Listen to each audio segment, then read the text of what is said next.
Hello, friends. Thank you for tuning in, and welcome to the latest edition of Conversations with Love on the WCSN. Remember, the Win Column Sports Network is your source for previews, reviews, breaking news, and interviews from the Canadian pro wrestling scene. As always, I'm your host, Spencer Love. Thanks again for tuning in wherever it may be, whether you're on Podbean, whether you're on iTunes, whether you're a regular visitor of wincolumnsports.ca, or you just happen to be a fan of this week's guest on Conversations with Love. Thank you guys for tuning in. It is always appreciated when you take the time to find out a little bit more about the wrestling scene here in the Great White North. Now, I do say that with a bit of an asterisk this week. My guest is not someone who has a ton to do with the Canadian professional wrestling scene, as it were. However, he was scheduled to make a couple of appearances for RCW in a couple of weeks. And to be quite honest with you, sometimes I just like interviewing cool professional wrestlers. That's definitely the case this week. Major League Wrestling's national openweight champion, Alexander Hammerstone, joins me this week. Very, very excited, you guys. It is so cool for me to get the opportunity to speak with him, especially right now, because the COVID-19 pandemic, obviously an interesting time to speak to anybody in professional wrestling, anybody who's really been affected by this, but especially somebody who is just on such a hot streak as far as his pro wrestling career goes. Whether you are talking about his MLW National Openweight Championship run, whether you're talking about making an Ironman challenge, whether you are talking about pretty well anything to do with his career, guys, I'm sure you can hear the excitement in his voice. It was a great opportunity to speak with Alex Hammerstone this week. This might be the shortest intro in CWL history because you just need to get to this. But before we do that, you've got to give a shout out to Beercade YEG, and we've got to give a shout out to Beercade YEG, the home of Edmonton professional wrestling, not only for each and every WWE pay-per-view, but for every episode of Over the Top Rope Live when this COVID-19 pandemic is over with. Make sure you tune in. Make sure you check out whatever myself, Chris Parrish, and Mike the Ref are doing, whether it's now, whether it's then, whether it's forever, to paraphrase the WWE. However, in the case of Mike the Ref and in the case of Backbreaker Media as a whole, make sure to head to their social media and or any of the places that you can watch any of their video. Over the next couple of weeks, CWC, the Canadian Wrestling Coalition, will be showing a few seasons, a few years of the great work that they did down there in Red Deer. So make sure to head to Backbreaker Media's social media channels, their YouTube page, their Twitch channel, everything in between. Just stay up to date with the great stuff they've got coming out there. After the break, you're going to hear from our friends at the WrestleSode podcast, and then my interview with MLW National Openweight Champion Alexander Hammerstone on Conversations with Love. Hey everyone, sorry to interrupt, but my name is Anthony from the WrestleSode podcast, a member of the Win Column Sports Network. WrestleSode is a podcast that dives into the Albertan wrestling scene by reviewing local indie shows and interviews with all the amazing talents that we have around here. If you want to know what's happening in Albertan wrestling, then look no further than the Win Column Sports Network and the WrestleSode podcast. Thanks for listening, and I hope to hear from you soon. Welcome back to Conversations with Love, guys. Very, very excited to be joined now by the MLW National Openweight Champion, Alexander Hammerstone. Man, I was telling you before this, there is no other way to describe you as just a cool as shit professional wrestler. I've loved watching you do it as long as I have been watching you do it. How are you doing, man? And how are you keeping sane during this COVID-19 pandemic? Oh, man. Well, it's been an adjustment, that's for sure. Not wrestling is rough. Yeah. Not having access to a gym is rough, but luckily I'm making the best with a little home gym setup, and I'm playing a lot of Halo. So good to hear, man. Shit, I have been a Halo aficionado for years and years and years, but I was never a gamer. For years I haven't even played games, but I mean, this current situation is letting me dive in. But the bonus is, because I'm so far behind, the games I'm buying are only like $5 because they're so old. Dude, even for me, I'm in the same boat. If I don't have a console, I don't miss it. But now that I'm stuck indoors, here I am. So I bought Animal Crossing a month ago, $80. Looking again today, $50 already.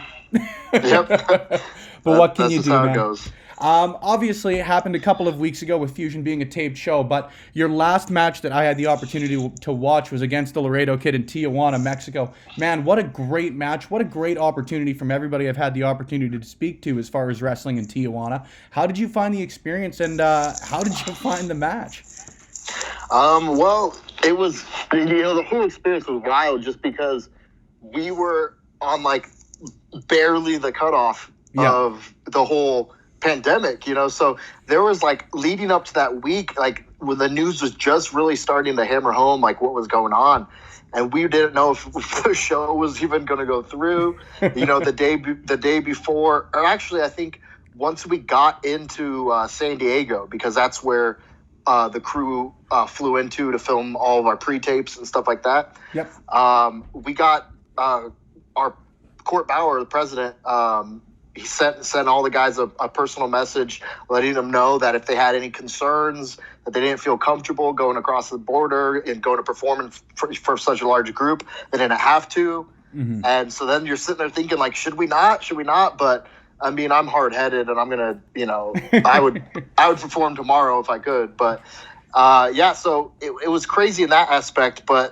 And then Tijuana is always a crazy crowd because they packed 5,000 in that arena. Yeah. And then I wrestled Laredo Kid, of course, who is one of the absolute best luchadors in the world right now. Mm-hmm. So I really lucked out because, I saw like Mance Warner like in a half Mexican death match getting stabbed in the face and people getting lit on fire. That's not my cup of tea. I got to have envious. A great wrestling match with a great wrestler, so I was happy. Now, it's a bit of a stereotype, but a lot of individuals of your size, like 6'4", 240 pounds, like from what I've heard, a lot of them do enjoy working smaller guys and sort of the lucha style and that. Do you find it's the same for you, or are you sort of the guy that will step into the ring with anybody you get the opportunity to?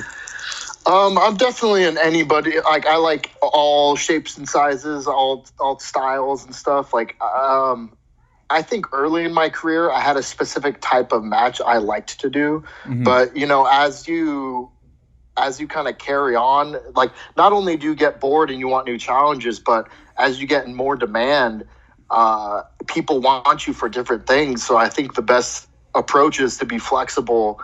And so whether it's wrestling heavyweights that are my size or even bigger, wrestling little guys, luchadors, high flyers, or even like one of my favorite matches this year was with Nick Gage. And, mm-hmm. You'd see that matchup and you go, that's not Hammerstone style. But, it's just, I like doing a little bit of everything. I like testing myself, but I'll always have a soft spot for breaking luchadors in half. Fair enough, man. Now, is that part of the reason that you recently put out the Iron Man challenge? Because again, like, it's one of those things where you've got no other way to describe it as a fan, but like, man, that's cool as shit to see people going out and doing that now. It was one of those things where like we didn't know how long this lockdown was going to last, right? And we, like, when it first happened, I thought it was only going to be a week or two. Mm-hmm. And then I started thinking, I hear, okay, end of April, and then I thought they were going to wrestle again. But now it's looking like even longer. So when I first put it out, I didn't even think MLW was going to run out of pre-taped shows, but now it's looking like it's a possibility. And I kind of put it out like half knowing that the company wasn't going to want to go through that, just knowing Court, he'd rather compromise and play some reruns or repackage, maybe a highlight show rather than put any of his staff at risk. But at the same time, I've always wanted to do an Iron Man match just to test myself. Like you alluded to, just a new thing, a new, hey, let's try this out. And I if it ever did go through, like, I think, like, what better way to keep as safe as possible, but still do something interesting for the fans. 100%, man. Now, is there anybody in particular you'd like to take you up on the offer? Oh, off the top of my head, I don't know. I don't know if you'd be looking at a contracted member of the MLW roster, or if you'd be looking at someone part-time who comes in, or someone who hasn't even wrestled for the company. I don't really know. I guess whoever has the gas tank to go an hour, because a lot of fans don't realize how taxing it is to try to go 20 minutes, much less an hour. I've never even done that, but that'd be quite the test. I'd need somebody who could not only keep up with me, but who could carry me when I was falling behind. 100%, man. Now, you've mentioned him a couple of times, and he's one guy I needed to ask you about. I've never had any interactions with him personally, but anybody I speak to who's had a chance to speaks just so highly of Court Bauer. Now, obviously with pulling, the trigger on running reruns and the way you've described it, just really taking care of his pro wrestlers. Is that a reason that you chose to sign with Major League Wrestling, or what was really the differentiating factor between them and perhaps somewhere else that you could have had the opportunity to wrestle?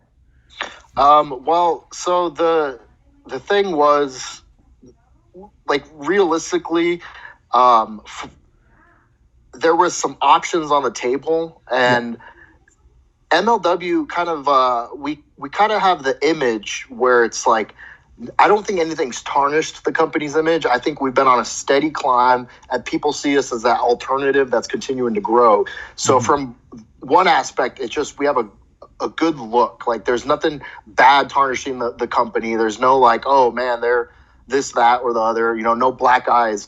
But besides that, like you were saying, when they approached me, it was much less, hey, here's a number. I think maybe we want to sign you. You seem like a guy we might be able to do something with. It was a, hey, we want to sign you. We want to start you on this date. Do you want to do it? Because we have some plans for you. And that's what I wanted to hear, because I'm the type of guy who wants to dig my teeth into something. And especially where I was at in pro wrestling, I'd been doing it for so long. And I had kind of gotten to a point where I was feeling stuck, and I was feeling like, oh my gosh, give me something to give me a ball and let me run with it. And if I fall, then fine. But I'd rather do that than just, pick up breadcrumbs and be collecting a paycheck. Like, I wanted to do something. And I think it's paid off huge. Like, the last year, like, the difference in name value that I have is incredible, and it's a huge part thanks to MLW. 100%, man. Like, you've sort of answered it, but one quote that I saw you had about 6-7 months ago was you were looking to work somewhere that was as invested as you can be in them. Like, you're a year in now and a bit, obviously, to an outside guy with the way you've worked in your championship reign. Like, it looks like that's the case. Would you say that's a case a year in? Oh yeah, 100%. Like, it really comes down to, like, where I think we have a company where they're looking for who's gonna step up, who's gonna kill it. Like, if they could put you in a situation where you're wrestling like great matches with the talent on the roster, and then they send you to Japan and you wrestle great matches in Japan, you wrestle great matches with luchadors. And I'm not trying to toot my own horn and say I always have great matches, but I think I've stepped up to the plate in that regard. But not only that, from a behind-the-scenes standpoint, people who are going to be on time for their pre-tapes, who are not going to miss flights, who are going to do media, who are going to do all the things that some of the fans don't always see. It really is a company where I feel like you have the chance to grab the brass ring. And it's very, very obvious that there's no one holding you down. There's no politics in the locker room. It's really come and take it, and you're going to get it. Yeah, man. Now, is that what you feel differentiates you as an MLW wrestler? Because, again, it's a wide array of professional wrestling styles. I would have to assume a lot of different personalities backstage as well. What do you think your differentiating factor is, other than the fact you're built like a brick shithouse?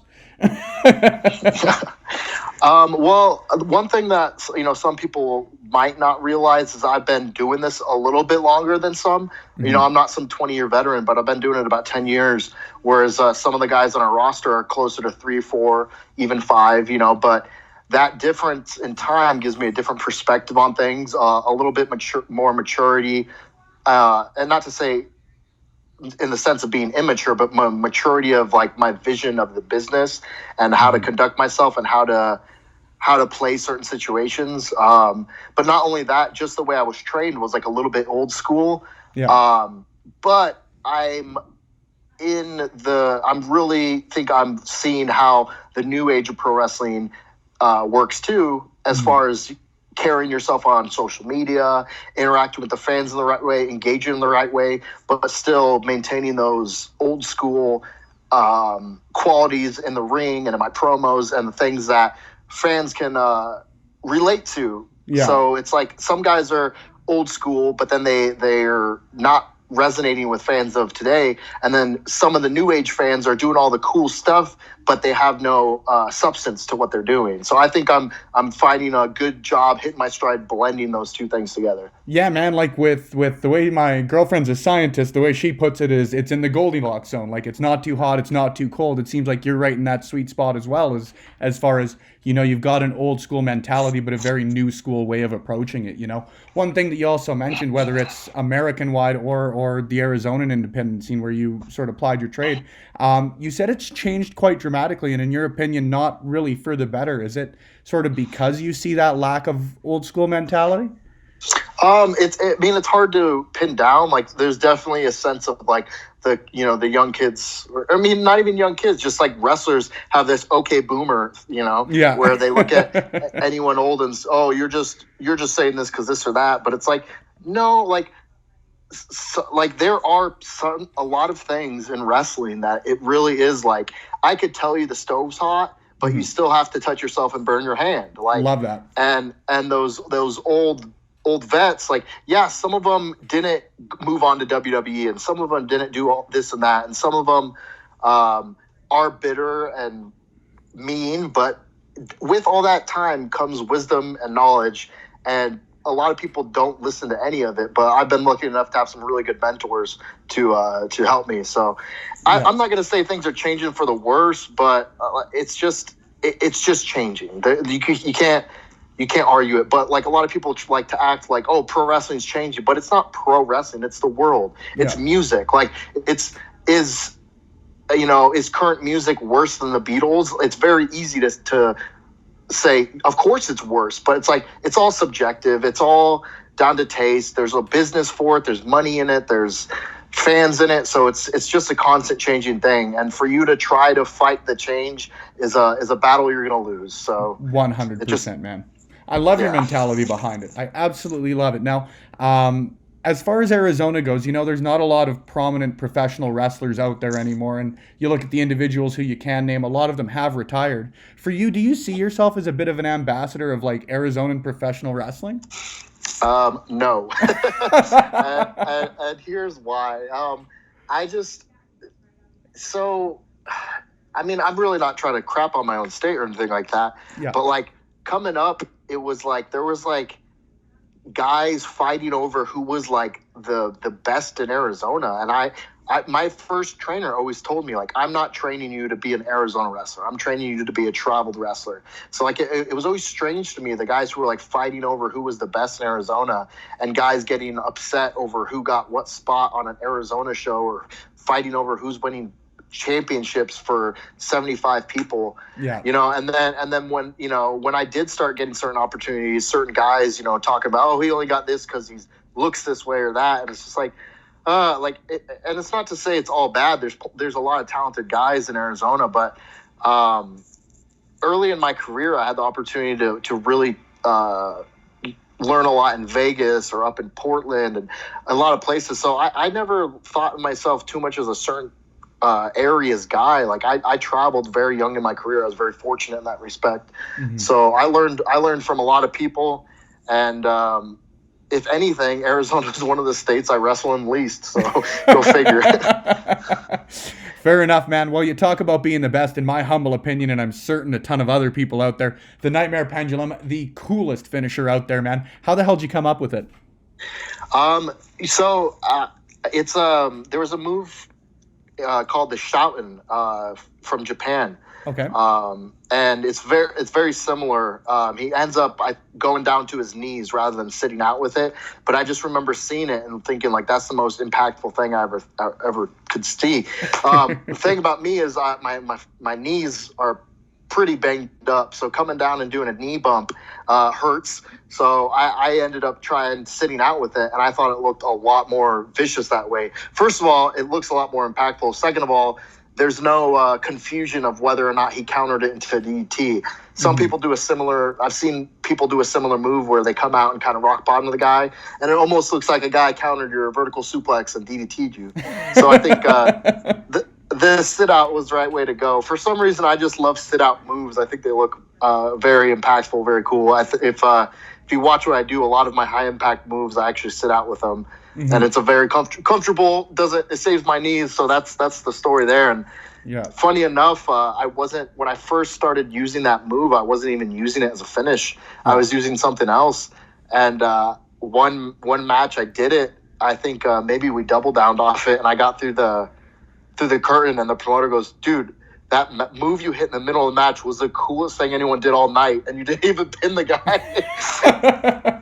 Put that one in the notebook, hey? Yeah, so I love it, man. Now, one thing I do love asking individuals about is the people that they work with, and you obviously working as a member with the Dynasty with Richard Holiday and MJF, like very, very entertaining to watch and very, very good in the ring as well. What do you think each of them has done to impact your professional wrestling career, whether individually or as the Dynasty, whatever iteration you want to describe it as? So the thing with Max is one of the smartest guys I've ever met in wrestling, because I still get caught up sometimes in like the things I think are cool in the moment, or the things like I get like married to an idea that I want to do this thing. But Max is always able to step back and see the bigger picture. I've seen like sometimes, like, you know, people might say, oh, what he did here was boring because they look at this one thing. But in reality, Max is one of the most over wrestlers in the world right now. So if you try to judge this one thing he did and say, oh, this match was lame, or this segment was boring, or that thing he said wasn't this, but it's like, because he's not trying to do the coolest thing every single time. He's working on the bigger picture. So he's really taught me to step back and view things for the bigger picture sometimes. So it's like some wrestlers are so concerned with getting, you know, this move in a match, and it's like, why are you doing that? Like, yeah, you'll have a cool GIF that you could put on Twitter, but that's not gonna get you the $100,000 contract, you know. Max was always able to see that bigger picture, make sure everything has a purpose, it sounds like. And the thing with Holiday, he's such a good character. He's such a good promo guy. And like, the thing with him is, when we first started the Dynasty, he wasn't getting the fair shake. Like, it was kind of like me and Max were going back and forth, and then Holiday was just there. If you watch the very early Dynasty stuff, first couple, you know, episodes and promos that we did, they almost didn't give Richard speaking lines. And then like I was like, I just kept trying to like get him to squeeze in and take his share. And it's like I said earlier, once he started talking, they realized how good he was, and they gave him more and more and more.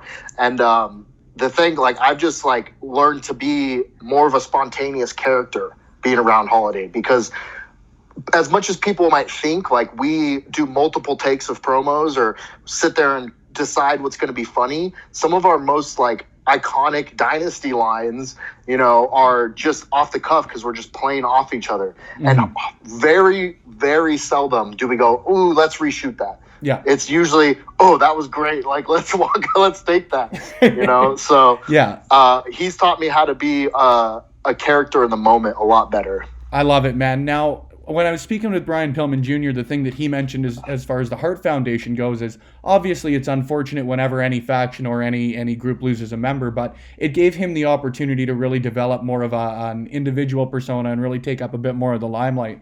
Do you think the same's going to happen with you guys now that MJF's obviously going to be moving on from the promotion, or what are your feelings on how that'll impact yourself and Dynasty as a whole? Well, obviously to an extent, you know, Max had a lot of eyes on him, and a lot of people with the perception that he's what he is just because he was on a competitor's show. So there's some people who were watching specifically for him and being like, oh, he's the star and these guys are with him. But I do think MLW and just the way we made sure we came across from the get-go was very much we all stood out in our own way. And when the Dynasty first started, I was, you know, concerned about it hindering me in that regard. Is this going to, you know, kind of steal my thunder, steal my spotlight? Because I'll be honest, like, I'm a selfish guy. Like, I want the biggest piece of the pie. I want to stand out. I want to be the top. I want to be the top guy in the company. But as we got rolling, I didn't feel that at all. I didn't feel like it was chaining me down. I didn't feel like it was holding me back. I know we were a group faction, but I feel like we all found our ways to stand out on our own. Mm-hmm. And, with Max gone, I think to some fans, the perception might be me standing out more, but that's all it is. I don't think it's anything other than fans are going to perceive things the way they perceive them. But, the way it is I've been a singles champion, having big time singles matches and big time main events for months now. So regardless of Max's position, it is what it is. You're still the guy. Now, one question I've got to ask before we get to a couple fan questions that we got submitted for you. You were scheduled for a couple of appearances in Alberta prior to this whole COVID-19 shit coming on. Now, obviously the future is uncertain, but hopefully sooner rather than later we're going to see you back up here in the prairies, right? I would hope so. I mean, I want to go anywhere and everywhere. I like... if it's up to me, I prefer to travel and wrestle in some newer places. I always like the challenge of getting over in front of new fans. I like meeting new people, and I like working new talent. So if it's up to me, I'm traveling as much as possible, as many places as possible. Beautiful, man. Now we'll get to a couple of fan questions. Then I want to let you take the last segment to plug where people can keep track of you so that as soon as wrestling's back on and people can come and see you, they can. But a couple of fans for you. This is the bit of the longer one. But they mentioned that they felt that, or you felt, that you were offered a contract obviously fairly quickly once you met Court Bauer. Were you surprised by that? Yes. It was because I hadn't even met them.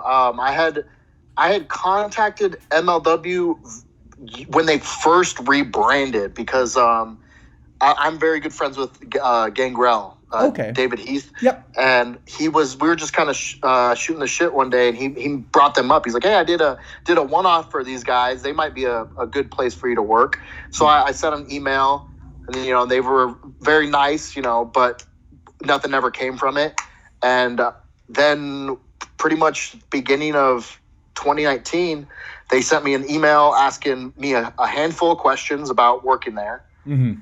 And I answered them, and the response wasn't, "Hey, here's a date, can we book you?" It was, "Hey, here's a contract, do you want to sign it?" And but again, that goes to speak for their faith in me as a performer, because the only other company that I was kind of really discussing things with and really contemplating trying to sign with, I had done multiple events with them. I had had matches with them. I had had matches against people on their roster, and they were still sitting there on the fence about whether or not to use me. Whereas MLW, all they had to go off was the footage they'd seen and the word of mouth of people on their staff that were in my corner. So it was a very good feeling to have a company say, like, "Hey, we already know, like, you're going to be one of our guys." So fully deserving of it, man, in my humble opinion. Now, the last question is one that I'm sure everybody's been asked a million frickin' times, but have you seen Tiger King? And if so, did Carol Baskin do it? I have not seen it. It's for as much free time as we all have ended up with. My girlfriend and I, we live together, and for some reason, we just have a hard time deciding what to watch. Like, we sit there, and it's like, instead of just watching a show, we'll spend an hour trying to decide which show to watch, and then we'll just decide not to watch one. It's like, we very easily could have started this, but in addition to that, she's kind of an animal lover, so I think she's already got a negative taste in her mouth when it comes to Tiger King. So 100%. That's probably not one we're going to be watching in this household.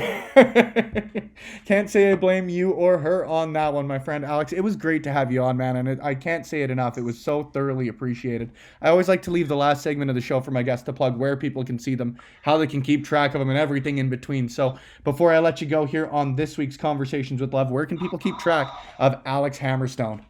Well, I'm on all the social medias. I'm Alexander Hammerstone on Facebook, and I'm at Alex Hammerstone on Instagram and Twitter. I'm unofficially probably the best wrestling Twitter out there, so go ahead and give me a follow. And then I'm on Pro Wrestling Tees. I have a store under Alex Hammerstone on there as well. 100%, man. I thoroughly appreciate you coming on again. I can't say that enough, dude. Thank you for doing so. Cannot wait to see you, whether it's in here in Alberta or back on MLW Fusion, man. Thanks again.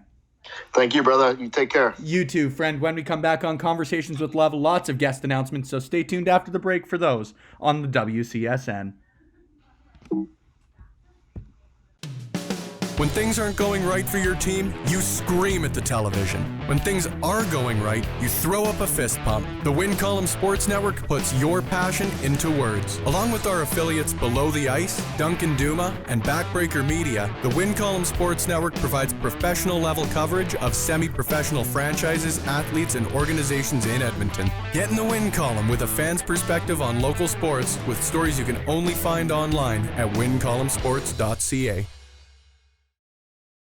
A big thank you once again to MLW National Open Weight Champion Alexander Hammerstone for joining me on this week's edition of Conversations with Love. A fascinating guy to get to speak to. Obviously, my opportunity to get to see him live for the first time taken away as he was supposed to appear for Real Canadian Wrestling, actually just a couple of weeks from now. However, of course, the COVID-19 pandemic that's sort of taking over not only Canada, not only the States, but worldwide, affecting that appearance. However, sooner rather than later, he's going to be here in both his hopes and our hopes here in Edmonton, here in Alberta, here at the WCSN. Of course, your source for previews, reviews, breaking news, and interviews from the Canadian pro wrestling scene. A big thank you once again to Alex Hammerstone. I just don't think I can say that enough, but obviously with this pandemic going on right now, it's an interesting time to speak to anybody in professional wrestling, but especially someone who's got so much going on in his own career, whether it is working with the Dynasty. You heard his thoughts on that. You heard his thoughts on MJF departing not only the faction, but Major League Wrestling as a whole, or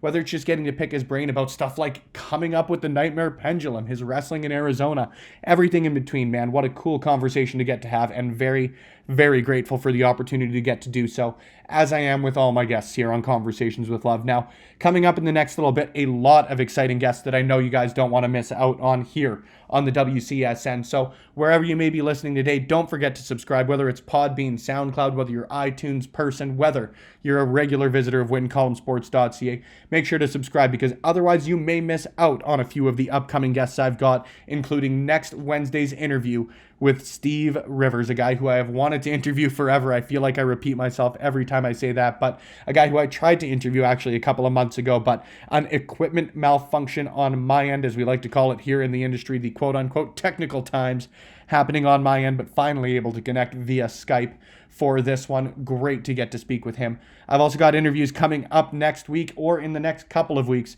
with the weirdo hero, ravenous Randy Myers, a guy who is one of my favorite pro wrestlers. I say that with no hesitation.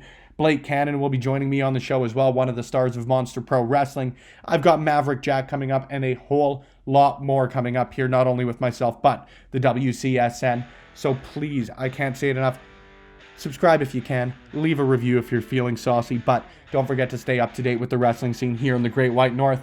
We're about up for time, so I will thank you once again for tuning in. I have been your host, Spencer Love.